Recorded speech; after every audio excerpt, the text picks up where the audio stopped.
Well, I'm so happy to be back here in both capacities. I put on my Facebook this morning that I'm talking and rocking.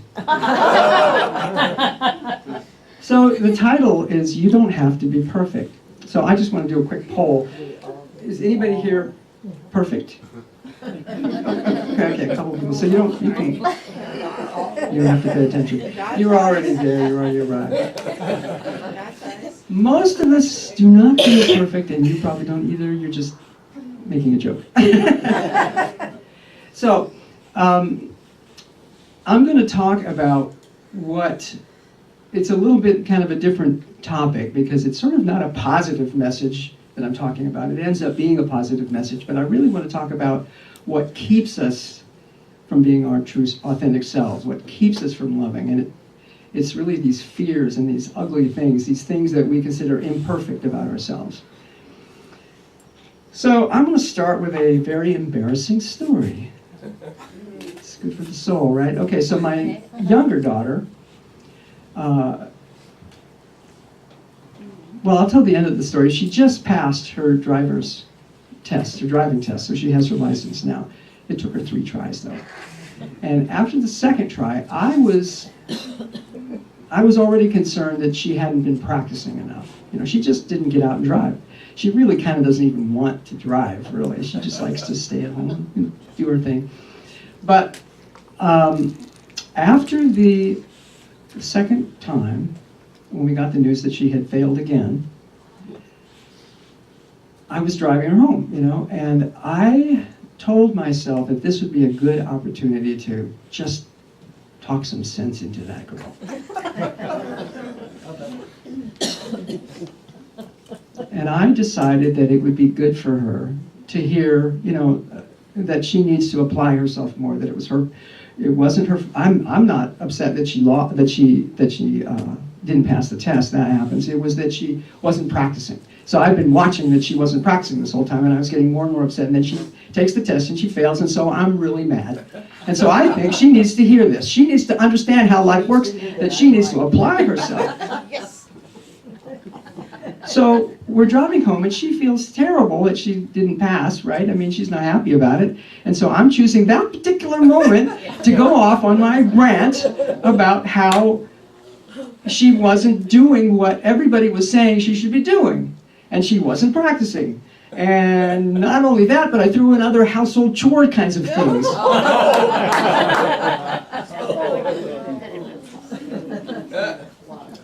Well, it didn't go well. I mean, from the point of view of being effective, it was a disaster. From the point of view of building rapport with my daughter, it was a disaster. In terms of my own need to be heard, well, you know, she heard me. Okay, so what was that? So I spent, you know, the rest of that day thinking, well, it served her right. And, you know, she didn't talk to me for a week. And my wife said, well, maybe your timing wasn't so good. And I thought, well, that's true. And then I thought about it some more, and I went, okay, really what I was doing was shaming her. And instead of being supportive, I was shaming her. And so I thought about, why did I do that? And I've been looking into this question for a while anyway. So I was kind of prepared to ask the question, like, what was going on inside me that convinced me that this was the right thing to do at the time? What was my story? And my best answer is that I trace it back to a fear. This is a life fear for me, that I'm not seen or heard, that I'm not listened to, that I'm kind of not appreciated in that way, right? And so I had been telling her she should practice, and she didn't listen to me. So this was validation. This was just pushing that button of that fear, that internal belief, and by fear what I mean is that false belief that somehow I'm defective and people don't listen to me. Now, it doesn't matter, you can hear me say that and go, well, that's silly. But we all have those beliefs that are just silly, but we hold them. And the point of this talk, I hope, is going to be, well, if we're hiding those fears from ourselves, then how do we ever heal ourselves from those fears? How do we heal from those fears? So, glad I got that off my chest. Sorry, daughter. Hope she never watches this. But anyway. So I did a little research. You all know Brené Brown, the woman who speaks. She speaks about shame. She's really a great author and a great speaker. I've seen her speak, but I just went and got her a book a book where she talks about shame. She considers herself a shame expert, and her take is a little bit different. But one of the things she talks about is, I'm going to read from her book. She says there are 3 things you need to know about shame. 1, we all have it. The only people who don't are those that lack the capacity for empathy and human connection. So, if we have shame, that's good. 2, we are all afraid to talk about it, which is why I was nervous just now, talking about what I just did. Right? And 3, the less we talk about shame, the more control it has over our lives. So it's good to talk about that. So another influence that I've been working with, besides Brené Brown, on this issue, and the reason why I wanted to talk about this is not just because of the interaction with my daughter, but because I've been actually trying to explore what are my hidden fears and what keeps me back for a while. And this is all based, I just want to give credit to a very unlikely source. It's a physicist named Tom Campbell.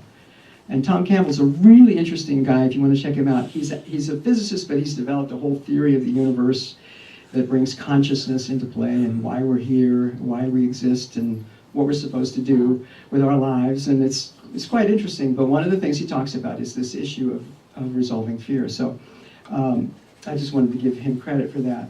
The main idea is, in that philosophy, is that we come here to Earth, to this human existence, for the purpose of growing up.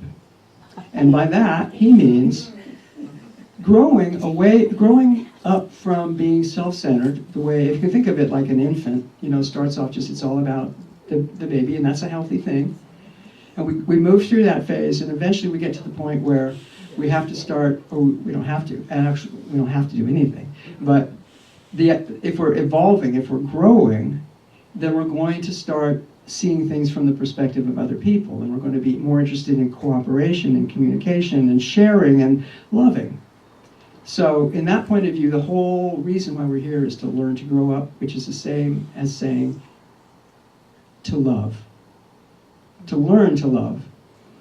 And what keeps us from doing that, as I said before, well, it's fear, belief, and ego, the way he describes it.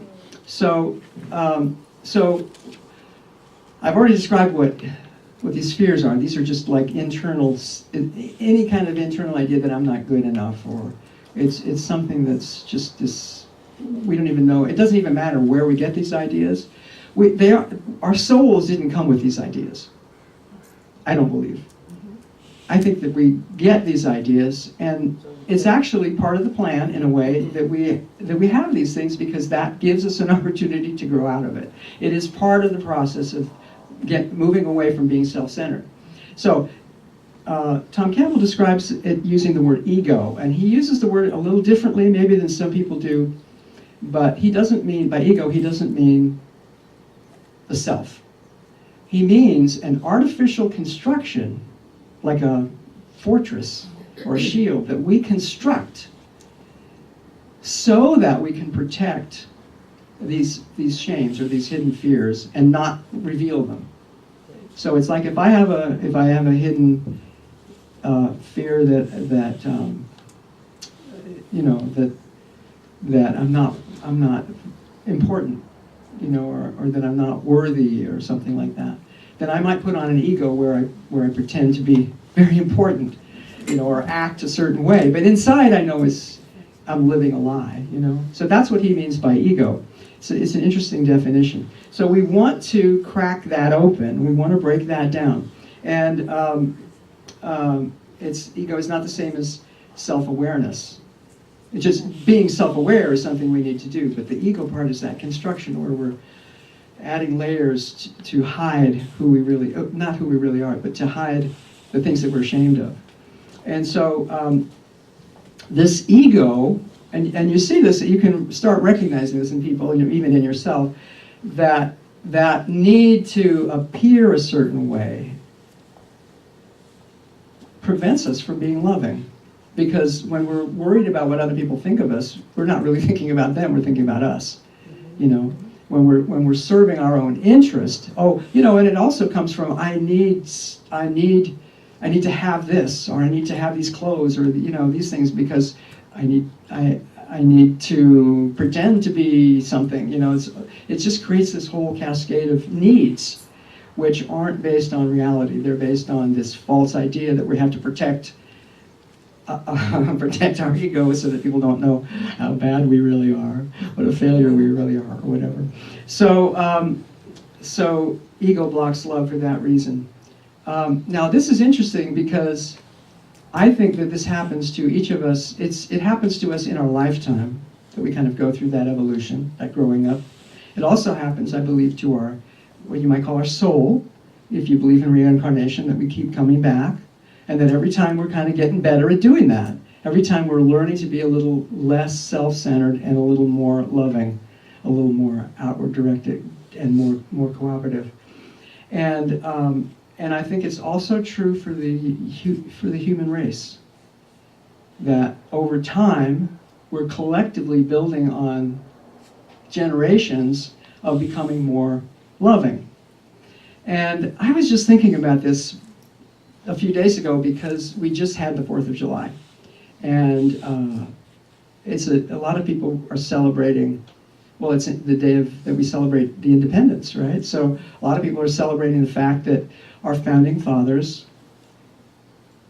separated themselves from Great Britain and created a new country, and it was based on it's a beautiful, I happen to believe the Constitution is a beautiful document. It's based on freedom and independence, liberty, self-determination, things like that. And yet, our country was born with being based on the genocide of the Native American people who lived here before because we needed their land. And it was based, at the same time they were writing this, it was based on slavery. Enslavement of the black people, Africans coming over to work in the fields. And so we have this great idea of ourselves as being free, which is all true, and it's wonderful, and it should be celebrated, but at the same time we have this shame. That's how I see it. We have this, if you want to think of it this way, in terms of what I just described, our country has developed an ego to hide the shame of what we've done. And so a lot of the flag waving that we see isn't so much that, it's just ego trying to keep us from just acknowledging what the truth is. Anyway, enough of that. But I just want to take that idea and kind of explore that idea of how the ego can be used as a mechanism to hide it. So here's some examples of ideas that we could call fear ideas. I'm not worthy. I don't deserve to be happy. I don't deserve to be prosperous. I mean, that's a common one. I don't believe, or I don't deserve to be wealthy. I don't deserve to live well. I'm not lovable. I'm stupid and I'll never amount to anything. I'm not good enough and people won't like me.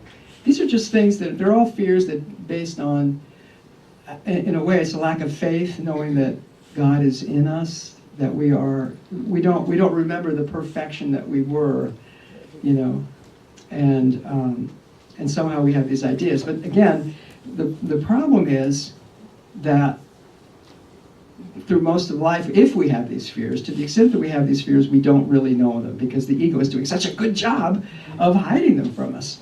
So, now ego is really good at providing strategies to protect itself, just like the blood cells have strategies for the immune reactions, the white blood cells and everything. The ego has strategies for protecting itself. So, for example, if someone feels inadequate, if that's their fear, that they feel inadequate, then one strategy might be, they just get out there and they're just boisterous as heck and they dress up and they act really big and loud and sure of themselves, when inside they're going, oh my God, Or alternatively, another strategy could be that they become a wallflower because they don't want to stand out. They don't want anybody to know. I'm not really worth anything. So that's another strategy that people could take. And a big strategy that people do is the strategy of saying, if I don't play, I won't lose. And that's a real dangerous one because it's kind of hard. You kind of think, if I just stand still, then I'm not going to make any mistakes. But the truth is, it's kind of like there's this constant tide washing everything away. So if you're just standing there, you're really moving backwards. You're not only not moving forwards, you're really sliding backwards. So be big, take chances, I think would be the lesson there. So what we really want to do is we want to get free of that ego. And when we get free of that ego, we can get rid of the fear, and then we can just be love. And the idea is we are naturally loving. We are love. And so it's not that we need to be more loving. It's not like, I want to be more loving, or I have to make myself be more loving. It's one of my goals for the day. We just need to let go of the things that stop us from being loving. We need to let go of those things. So, step one is we have to understand what the fear is. And as I said, the ego is doing this job of keeping it secret from everybody else and even from us. So how do we do that? Well, the way we do that is by looking at those places where we get irritated or angry. In other words, we look at our emotions. And then we can trace back from the emotion, because the emotions are very out there. The ego is actually pretty easy to see. If you see through it, it's easy to see what's going on there. So in the case of my flipping out of my daughter,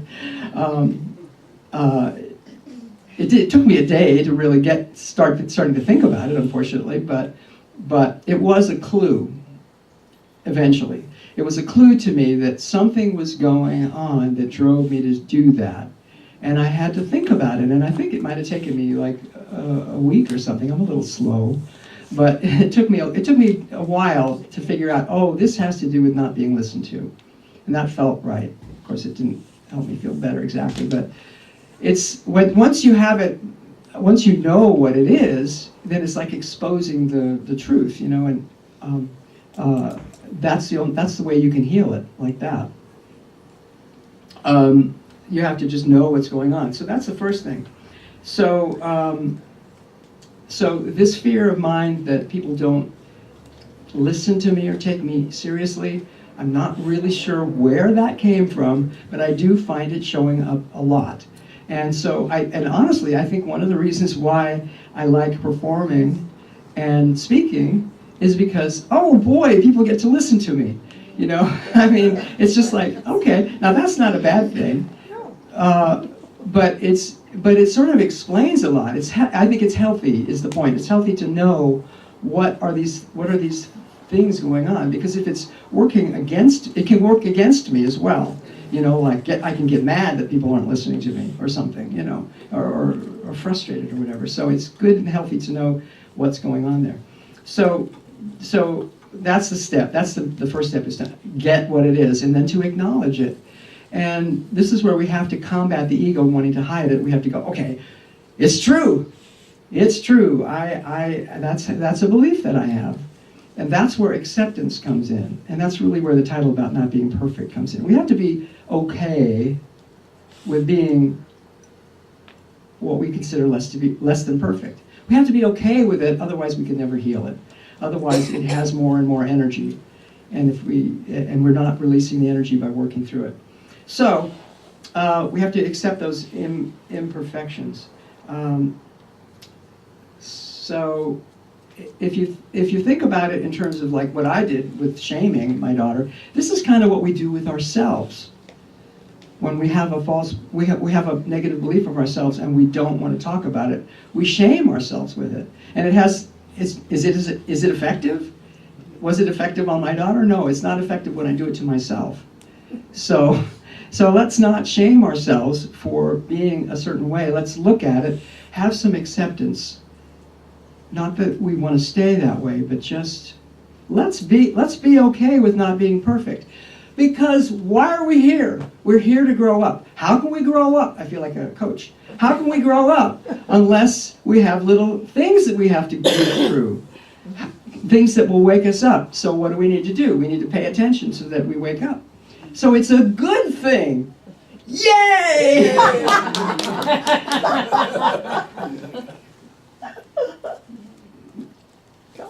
Yeah, all right. That's a good way to do it. So, and in spiritual circles, it's sometimes people get the idea, and this is people who kind of explore it maybe at the surface level and haven't gone super deep. But you kind of get the idea, oh, this is a place where everybody's positive and everybody's happy and everybody's, putting out, oh, let's just talk about affirmations. And I know on your sign it says affirmations and denials. That's what you believe in. But I mean, the perception sometimes people, when they come to an upbeat community, like a unity community or Science of Mind community, is, oh, yeah, it's really so upbeat. How are these people so upbeat? But so you kind of get the impression maybe that you're not supposed to have down moments, that you're supposed to be perfect, and you have to try. So that you're putting yourself back in the trap of trying to be perfect, and that's not what it's all about. That's not what being spiritual means. But it is something that sometimes I think, with all our happy music and everything, we can convey that impression. So yes, you have permission to not be perfect because you aren't perfect, but you are perfect at another level. It's just you're growing up. Oh, that's another thing I want to say. It's like when you have a kid and the kid is riding a bicycle, learning to ride the bicycle, you're not expecting them to be perfect. Eventually they're going to fall over, right? It's not something that we just are born knowing how to do. So we can apply that forgiveness, if you want to call it that acceptance, we can apply that to ourselves. If we're stumbling around acting with unskilled behavior like I was with my daughter, well, there's no point beating myself up or being ashamed of that. I'm just embarrassed by it and I'm growing from it, hopefully. So that's just like riding a bicycle. You get back up on the bike and you go again. So again, it's a good thing. And we make our apologies and we move on. And I did. So and then once we have acknowledged our fears, what do we do to actually let go of them? And this is where it gets interesting. Of course, the first way is that we can one of the ways that Brene Brown talks about, and I mentioned this already, is that we have to talk about it with people. We have to share our stories. So she says we need to share our experience. If we can find someone who has earned the right to hear our story, we need to tell it. Shame loses power when it is spoken. So that's a key caveat there. It doesn't mean that you go around telling everybody on the bus or, everybody at your family dinner what you're ashamed of about yourself. Because you might not get a healthy, kind reaction. People might try to shame you, in fact, which is not what you want, right? But if you have a close friend and you can, or, an intimate partner you can talk about these things with, then it's healing for the soul. And it also gives them permission to open up and not have to be perfect. So it can build intimacy in that way. So the other way we can deal with it is through prayer. We can set our intention very clearly that we want to be released from the fear. The problem there is that when we pray for ourselves, we're setting an intention, and we have to have a really clear, strong intention in our own mind. And if we're talking about ourselves and we're talking about hidden beliefs, we may be stepping on our own foot when we're doing it, because we sort of really don't want to know. There's a part of us that kind of doesn't want to go to that scary place. So if you could get somebody else to pray, like a chaplain, or a friend, you can do that. But the way that Tom Campbell talks about it, I'm going back to Tom Campbell, is he does this thing that sounds really risky, and it almost sounds unspiritual, but I think it's really brilliant. And this isn't the first time I've heard this idea either, but the idea is, when you have some kind of fear, like, what if no one will ever love me? You say, okay, what's the worst that can happen?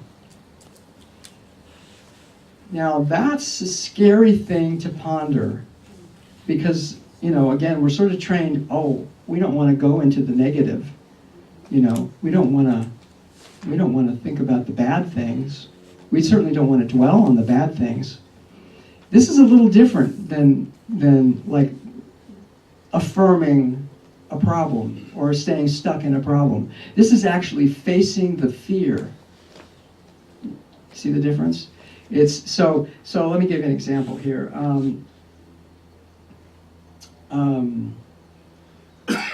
So let's say I thought that I'm not worthy of attention. I feel like people don't pay attention to me, and I have this deep fear. I'm just not worthy. There's nothing about me that's interesting. And I'm not necessarily aware of that at first, right? I'm kind of going through my life acting sort of weird in certain ways, and I'm now getting to the point where I trace it back to this idea, this crazy idea that I'm somehow not worthy of attention. Now, what am I going to do to get rid of that? So I've already shared it with a friend. I've already prayed about it. Well, now I can do this work that takes just a quiet space, some time, some calm, some peace, and you just go, okay, so what if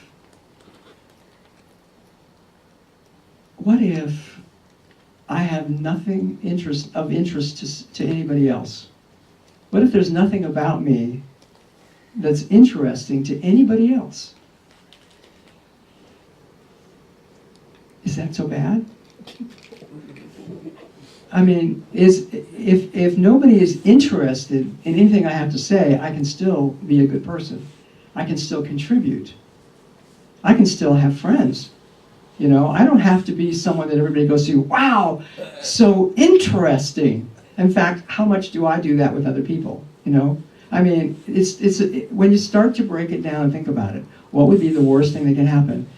It's hard to put this into words, but I hope you're getting it. You have to do this for yourself. You take your own worst fears, and I'm not going to ask you to speak out so we can do an exercise here, but you kind of have to do it on your own. You take your worst fears and you just play it out, and you can sort of go, at first, and then you start to go, oh, yes. And then you can start to shift in, and you really can feel, I've done it, and I can really feel the ego things falling away.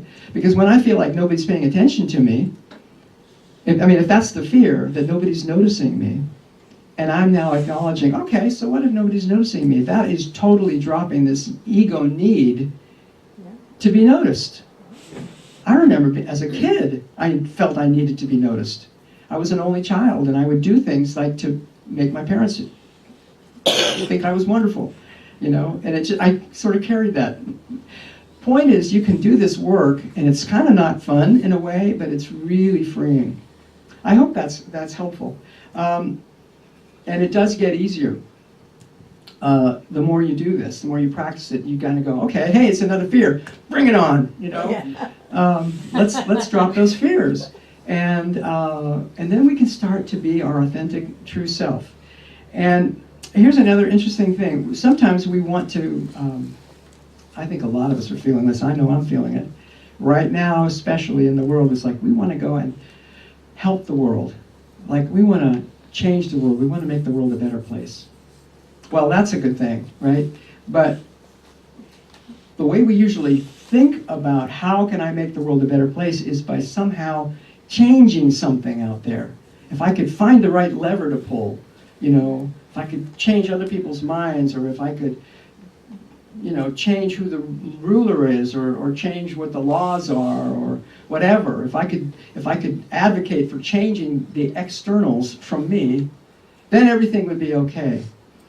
And the problem is that it really doesn't work that way. It's like me trying to shame my daughter into changing her behavior. It's like you can't just change an external without changing the way people are thinking and without changing everybody. And the only person that you can change is yourself. Yep. So actually, the way to change the world is to work on yourself and to become more loving and be more cooperative. And this works in, I think, multiple ways. Because first of all, you become more loving. People can feel that. We are connected, psychically, energetically, you might say.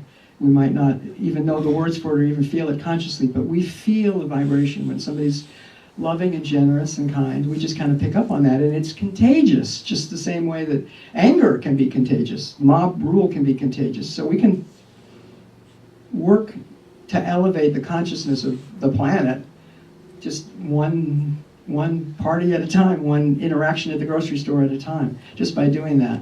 And also it is I think it is elevating the consciousness of the planet, and it's also elevating the consciousness of humanity. Again, going back to this idea that we're here, and it's kind of this nested layers of things that are all growing at the same time. So that's really cool. So I just want to end up then really briefly with this definition of perfectionism, since the title was You Don't Have to Be Perfect. This is from Brene Brown's book, and the name of the book is The Gifts of Imperfection. Let go of who you think you're supposed to be and embrace who you are. She says, perfectionism is the belief that if we live perfect, we look perfect, and act perfect, we can minimize or avoid the pain of blame, judgment, and shame. But perfectionism is more about perception than about doing something useful. Perfection is an unattainable goal. It can never be perfect. And perfectionism actually prevents us from taking flight. So, I'm now going to bless you and ordain you as ministers in the service of being imperfect and living joyfully and acknowledging who you are, loving and accepting that all of you, and totally being present, being willing to show up for other people, warts and all, be present, be real, and be more joyful. Let us just take a moment of thanks to turn inward and to know that God is right there within us. God is all around us. And that we have, in the midst of God's presence within us, we have some of our own ideas that we hold on to, that we try to cover and hide. And those ideas are not God's ideas.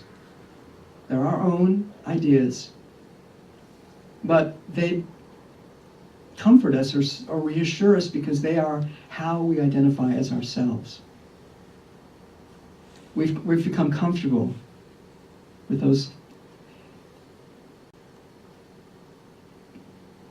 black thoughts that are there floating around in the midst of the presence of God. And I know right now that wisdom is filling every one of us in this room, now and going forward. As we leave, as we carry these ideas home, we are now filled with wisdom, with courage, and the love of Spirit, knowing that Spirit is way stronger than any little silly ideas that we picked up along the way and that we're clinging to as if they were badges of something important. We let those go. We release them. We release them now into the nothingness from which they came. And with that, we let the love rush in. We let the love rush through We let our presence, our being, our representation of God here on this planet, showing up as the face of God in human form. I give gratitude for the truth and the ability to see the truth, the ability to release and to not have to be stuck wherever we might be. I give gratitude for growth. I give gratitude for love. And so it is.